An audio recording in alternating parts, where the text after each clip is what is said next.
right now. We're just getting warmed up. Come on, let's go. The Pete Carroll Show. The first word from the Seahawks head coach every Monday at 9:30 with Brock and Saul. Presented by the Emerald Queen Casino Sportsbook and Top Fitness.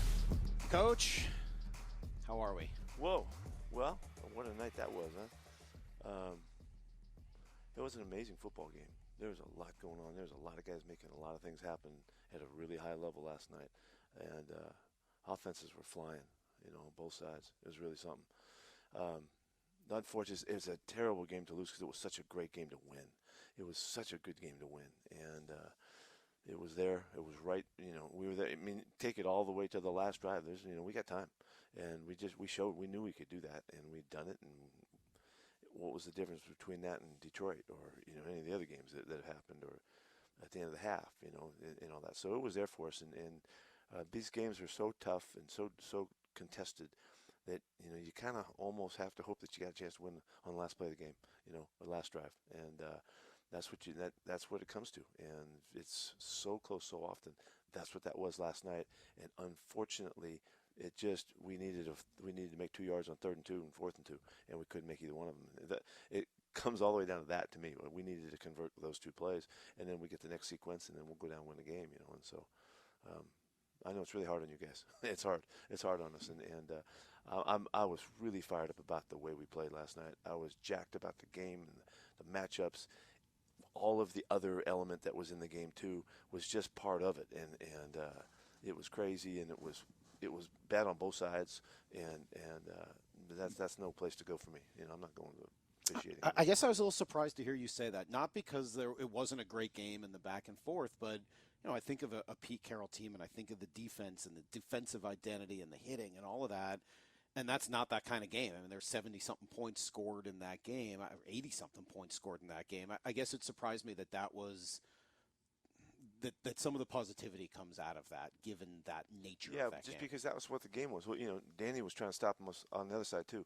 And they got a great group, and it was just an offensive night. Everybody was able to do stuff, and it was just one of those times. It was a shootout, and that's not the way I want it to be. That's not the way I pictured it at all.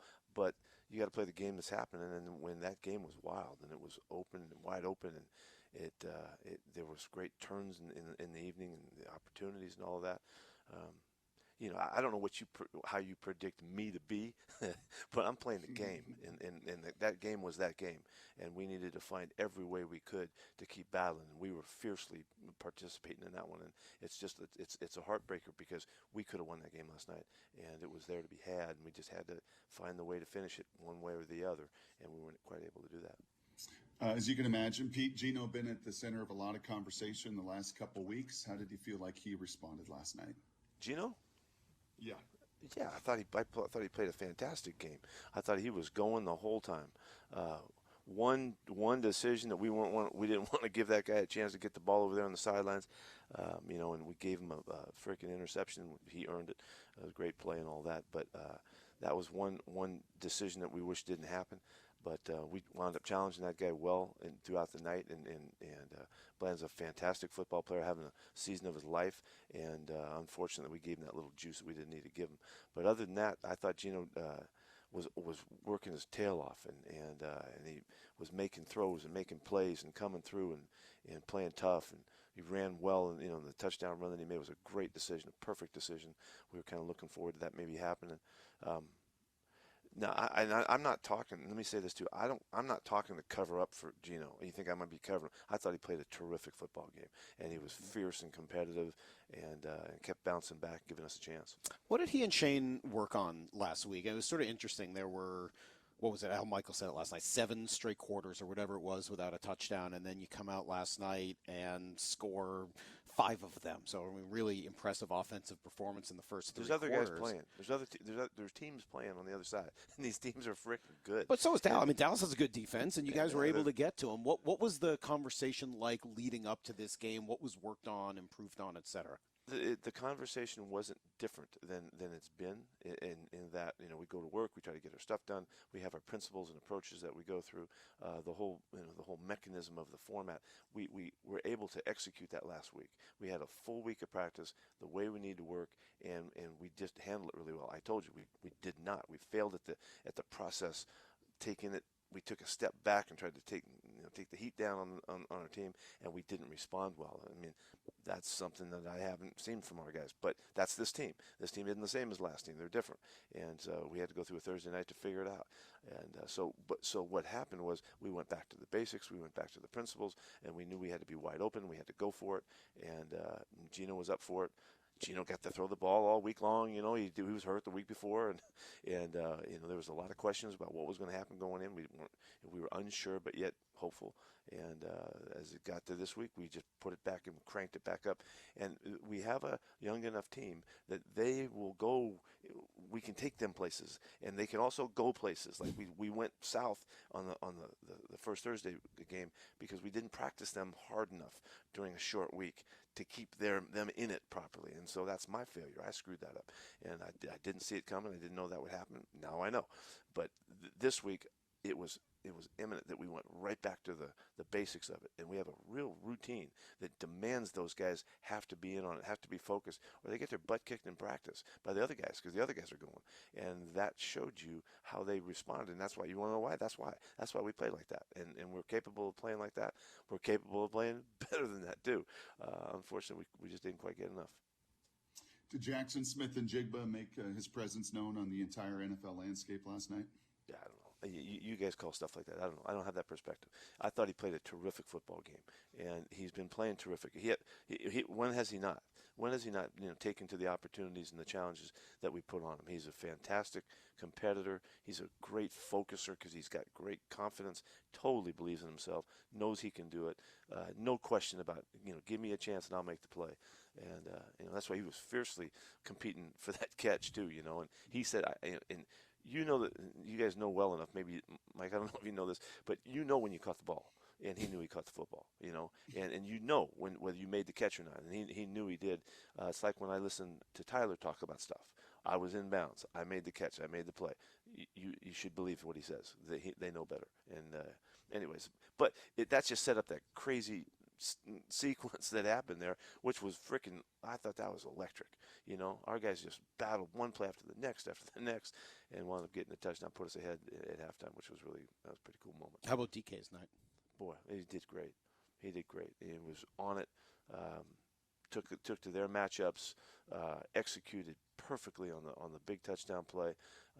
That was such a great route. I don't know if you noticed, but the guy's leverage was way inside, and he was taking away the route that was called, and he beat him anyway. And he beat him with explosion and the discipline of setting himself up and getting in position to make that break. And then the ball was perfect. I mean, it was a perfect football play. As perfect as you can make it. He ran faster than anybody's ever run, and and all the rest. It was just a glorious night. I was so excited for DK to get to run like that. So you get to see him, because we get to see him all the time like that. But you don't get to see that, that marvelous ability that he has show up like it did. It was exciting. What does DK do best? I mean, one of the questions we've had this year is I think somebody had the note last week that until last night, the target rate or completion rate when targeting DK was just barely above 50%, which is crazy given what a good receiver he is and all the skills he has. What are the things he does best? Oh, he's a power route runner. I mean, he runs through his breaks. When you get him on the move, he's really dynamic. It's hard. He's 235 pounds. Sometimes for some of the breaks for him, the real difficult when you're really speeding and you got to get back out of it. That's a little bit more of a challenge for him. But when he's on the move, the crossing routes, the crossover routes where he doesn't have to just come to a stop and then get going again. He's just dynamic. He's as threatening as anybody can be in football, and that's what we try to feature with him. Pete, where do you feel the run game is? Not as good as it needs to be. We stayed with it. We ran the things that we wanted to run last night to try to force the issues and allow us to throw off of that. And so that part of it was okay. But we we weren't, no breakouts, to speak of, and not enough space, and so it wasn't as good as it needs to be. Is that the running backs? Is that the line? What is that? Well, I guess what I'm saying is, did Charbonnet get what was there? No, Zach ran hard. He ran tough. He wasn't able to get loose. A couple times we got stumbled in the very first play of the game. We got our feet caught up, and that was about another 7 or 8 yards in that play. But he does come downhill really well, and we got him slashing. And later in the third quarter, whenever it was, I thought we started to hit stuff pretty good. But it was a shootout, and we had to stay with it. Hey, can we walk through a couple of these fourth down plays, Pete? As you can imagine, the last one's getting a lot of conversation, and we don't always see the whole picture, and there's kind of a bunch of debate. But can you walk through the first 2 fourth downs, the run play that ultimately gets stopped, and then the corner route to Jackson? Tell me get me back into it. It's a little bit of a blur to me right now here. Well, the first was the run to the left side. I think Charbonnet got caught up. It looked like a missed block by the left tackle. But that's not.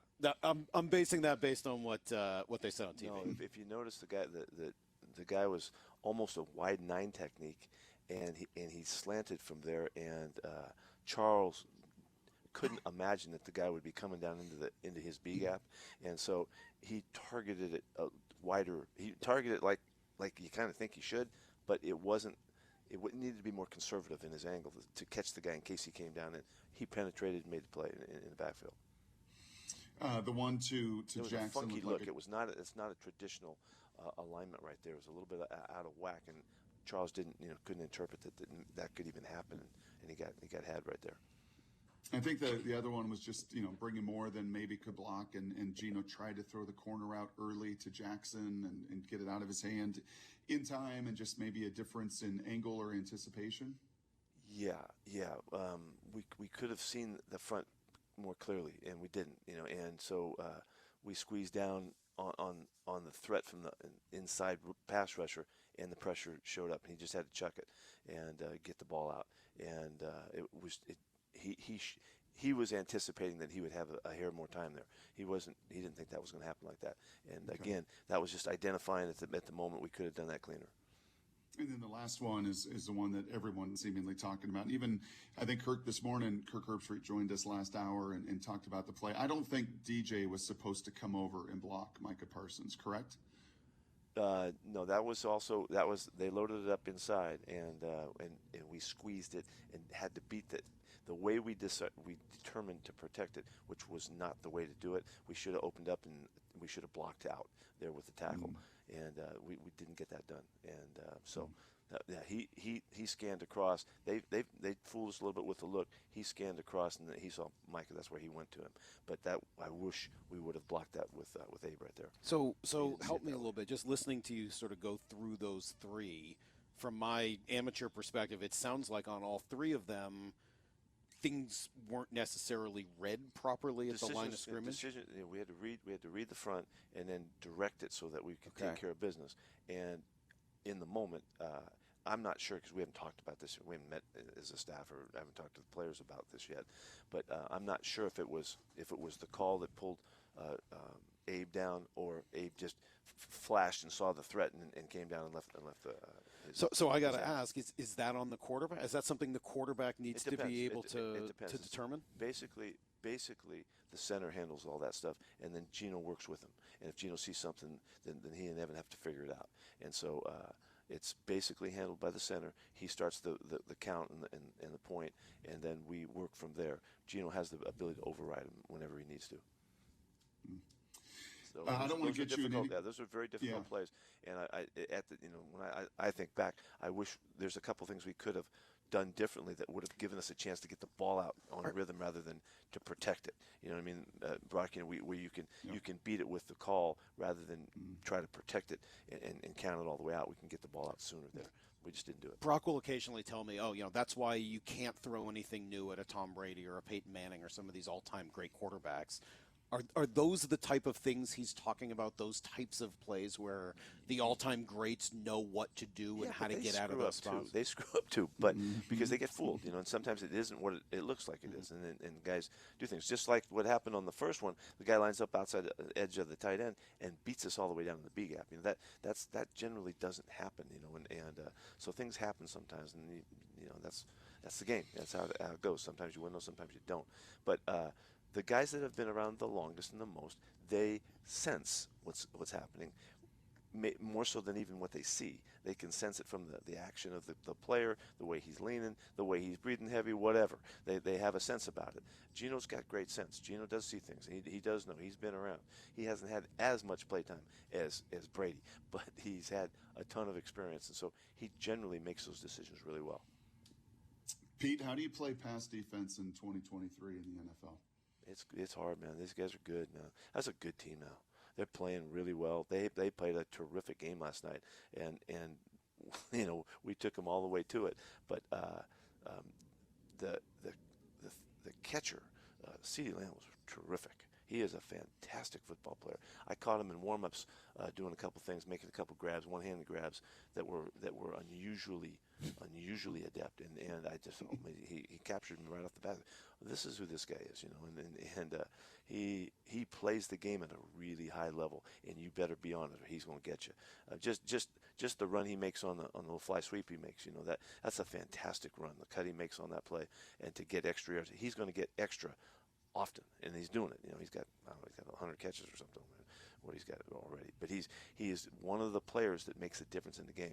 And Dak is playing with him well. He's really playing great football, and he's confident. The touchdown pass that they threw, the first one, that was a ridiculous rip that he threw in there, and we had a couple different ways to handle that, but he just ripped it, and he makes the play on it, made it look easy. Touchdown, they're going. So. The level of play, Brock, to me is just continues to elevate, and it's because we see so much of it happen in the college level too. The level of play is just so high.